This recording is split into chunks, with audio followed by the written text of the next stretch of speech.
अस्सलामुअलैकुम वरहमतुल्लाहि वबरकातुहू। कक्षा 2 के सभी छात्रों एवं छात्राओं को बच्चों, हमारा 4th यूनिट का हिंदी का पेपर हो गया है और आज की कक्षा से हम अपने एनुअल कोर्स का पाठ का अध्ययन करेंगे।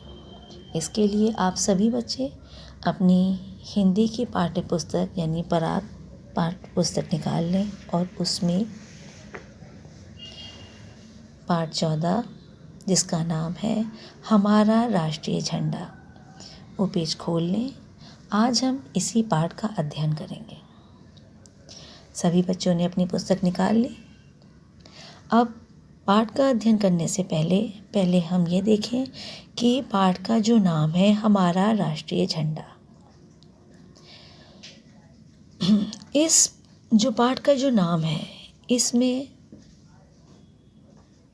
हमारे राष्ट्रीय ध्वज का या हमारे राष्ट्रीय झंडे का हमारे जीवन में क्या महत्व है, हमको किस प्रकार अपने झंडे का सम्मान करना चाहिए और इस झंडे के तीनों रंगों का क्या महत्व है, आज के पाठ में हम यही पढ़ेंगे। तो सभी बच्चे ध्यानपूर्वक पाठ को सुने, मात्राओं को ध्यानपूर्वक देखें और समझें। शुरू करते हैं पाठ। प्रत्येक देश का एक राष्ट्रीय झंडा होता है। प्रत्येक देश का, आप सभी को पता है कि हम सब किस देश में रहते हैं। हम सब भारत देश में रहते हैं। हम सब भारतवासी हैं और हमारे देश का क्या है, एक झंडा भी होता है। प्रत्येक देश का एक राष्ट्र होता है और उसका एक झंडा होता है। हमारे देश का राष्ट्रीय झंडा तिरंगा है। जैसा कि आप ये चित्र देख रहे हैं, ये झंडे का ही चित्र है और चूँकि इसमें 3 रंग होते हैं इसलिए हमारे देश का झंडा क्या कहलाता है, तिरंगा कहलाता है। ता में छोटी ई की मात्रा, रा में अंक की बिंदी, गा में बड़ा आ की मात्रा, तिरंगा। और राष्ट्र कैसे लिखेंगे, रा में बड़ा आ की मात्रा, षटकोण वाला आधा शा, टा में नीचे रा लगा है, बड़ी ई की मात्रा और या राष्ट्रीय। हमारे देश का राष्ट्रीय झंडा क्या है, तिरंगा है। राष्ट्रीय झंडा देश के सम्मान का प्रतीक होता है। सम्मान, सा आधा माँ में बड़ा आ की मात्रा, ना, सम्मान। सम्मान शब्द का क्या अर्थ होता है, आदर। अगर आपको सम्मान शब्द दिया जाए कि इसका वाक्य बनाइए तो आप क्या बनाएंगे, हमें अपने बड़ों का सम्मान करना चाहिए, हमें अपनी अध्यापिकाओं का सम्मान करना चाहिए। तो और दूसरा शब्द क्या है, प्रतीक। पा में नीचे रा लगा है, ता में बड़ी ई की मात्रा, का प्रतीक। और प्रतीक का क्या अर्थ होता है, प्रतीक का अर्थ होता है चिन्ह। प्रतीक का क्या अर्थ है, चिन्ह। और अगर आपको प्रतीक शब्द दिया जाए कि आप इसका वाक्य बनाइए तो आप क्या बनाएंगे, एकता की भावना हमारे देश का क्या है, प्रतीक है। प्रतीक का अर्थ क्या है, चिन्ह। तो एकता की भावना हमारे देश का प्रतीक होता है, प्रतीक है। तो राष्ट्रीय झंडा देश के सम्मान का प्रतीक होता है, अर्थात राष्ट्रीय झंडा देश के आदर का क्या है, चिन्ह है।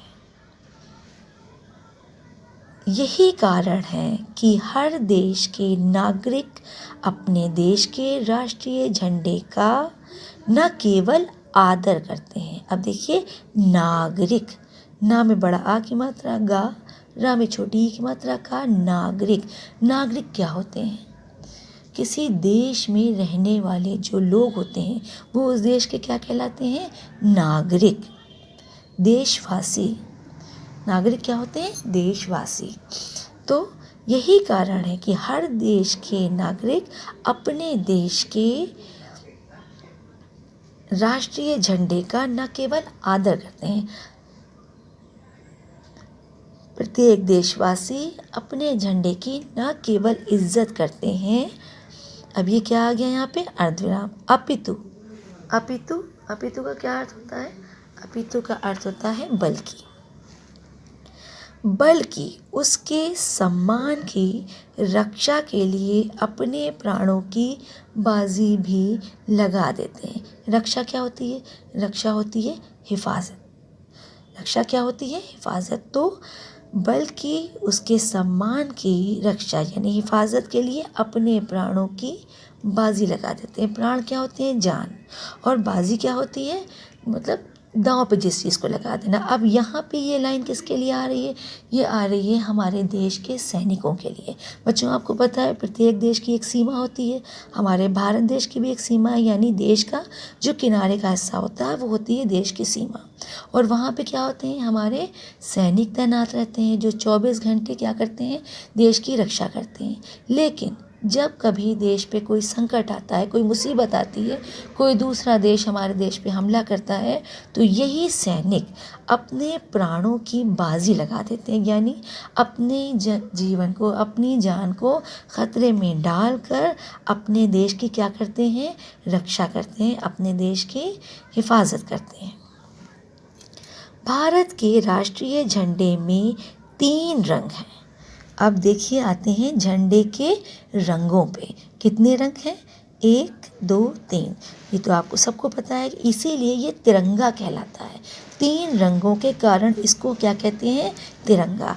तो भारत के राष्ट्रीय झंडे में 3 रंग हैं। सबसे ऊपर केसरिया, बीच में सफ़ेद तथा नीचे हरा रंग है। सबसे ऊपर केसरिया, बीच में सफ़ेद तथा नीचे हरा रंग है। इसके बीच में अशोक चक्र, ध्यान पूर्वक देखिए, इसके बीच में ये क्या है? अशोक और चक्र बना है। चक्र किसे कहते हैं बच्चों? चक्र कहते हैं पहिए को। गोल बना होता है ऐसे चक्र, तो ऐसे तो चक्र क्या कहलाता है? पहिया। तो इसके बीच में अशोक चक्र बना है। आरंभ में अशोक चक्र के स्थान पर चरखा था। आरंभ में बड़ा आ, रा पे अंक की बिंदी, भा, आरंभ यानी शुरुआत में। यहाँ पर आरंभ शब्द किस लिए आया है? जब झंडा बना था, जब हमारा ये तिरंगा झंडा बना था, आरंभ मतलब उसी की शुरुआत में। अशोक चक्र के स्थान पर चरखा था।